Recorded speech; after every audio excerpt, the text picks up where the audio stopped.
Has the phone ban benefited school? Across the U.S., more states are adopting phone-free school policies. Nebraska's LB 140, introduced in May, joined states like Florida, Louisiana, Indiana, South Carolina. Others, including New York, Arkansas, and Virginia, now enforce full-day bans. By mid-2025, 35 states and D.C. have enacted some form of phone limit. Advocates, especially parents, argue that restrictions reduce distractions, support mental health, and strengthen face-to-face connection. But what does this look like inside the classroom? To find out, I talked to students and teachers about how cell phones affect learning and how they feel about the new law. My name is Tristan Aguilar, and I am in 11th grade or a junior.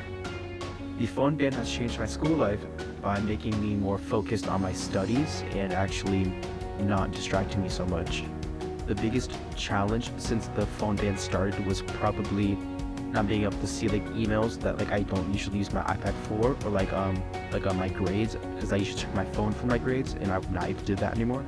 I do believe that not having phones in class does make it easier to learn, because that way you don't have to worry about who's calling, who's texting you, calling you, snapping you. I guess in a few of my business classes that I had over the years, we had to use our phones for to talk to AI about get inspiration from different projects, and a lot of that has happened with marketing and all of that stuff. So, do I feel safer with or without a phone? I guess I would feel safer with or without a phone.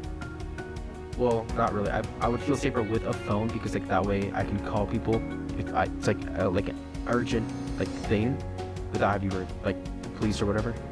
I do agree with the new policy. I think it's really good. And the one thing that I would change about it is, instead of making a state police involved type of law, more a slap on the wrist thing. So my name is Mrs. Menard, and I teach all levels of chemistry, regular, advanced, and AP.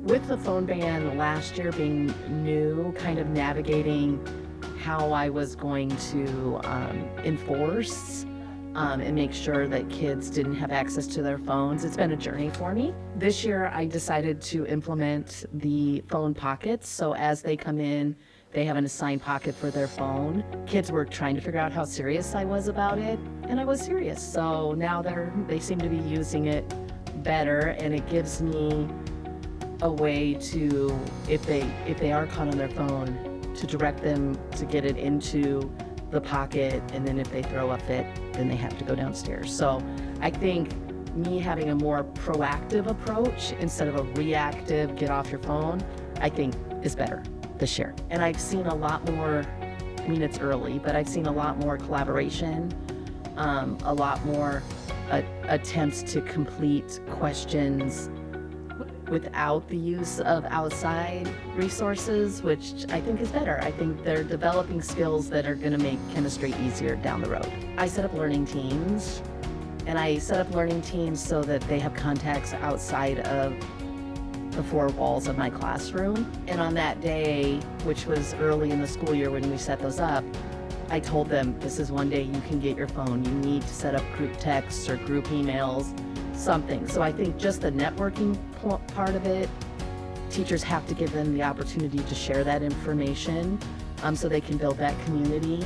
If you're taking pictures of something, even though you could do that with your iPad. So I think that teachers have to get creative, especially with the state law, to figure out ways that where maybe in the past they used their phone, how can we do the same type of activity using the iPad instead?